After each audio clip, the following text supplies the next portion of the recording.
Welcome to English Myths Explained, because some of the most common rules in English and English education were invented, exaggerated, or simply wrong. Let's get into it. At some point in your education, a teacher told you never to start a sentence with the words and or but.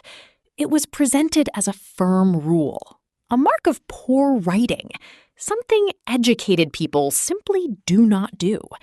Today, we are proving that wrong, with evidence from some of the most respected writing in the English language. Before we get into the history, look at these examples from real, respected English writing. From the King James Bible, "And God said, let there be light." From Charles Dickens, "But it was a remarkable circumstance." From George Orwell, "And yet he was in the right." These are not errors. These are deliberate stylistic choices made by some of the most celebrated writers in the history of the English language. Starting a sentence with and or but has been standard in both formal and informal English for centuries. The rule against it is not a rule. It is a preference, and not even a particularly well-supported one.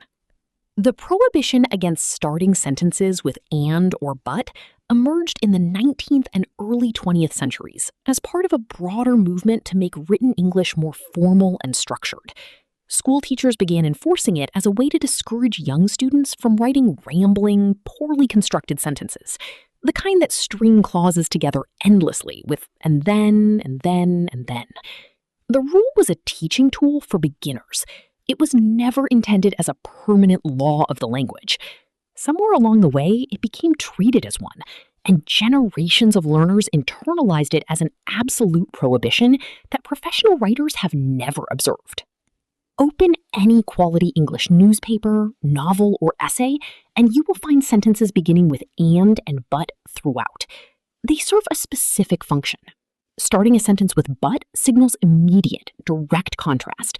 It is more emphatic than however placed mid-sentence. Starting a sentence with and adds to the previous point with a sense of continuation or even surprise. Both create rhythm and pace in writing that longer connective phrases cannot replicate. The New York Times uses them, The Economist uses them. The Oxford English Dictionary describes both constructions as entirely acceptable in standard English. Here is what the difference actually sounds like. With the myth applied, the meeting went well. However, there were some concerns raised about the timeline.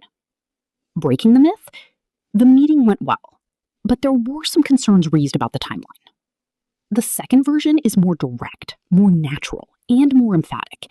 The contrast lands harder.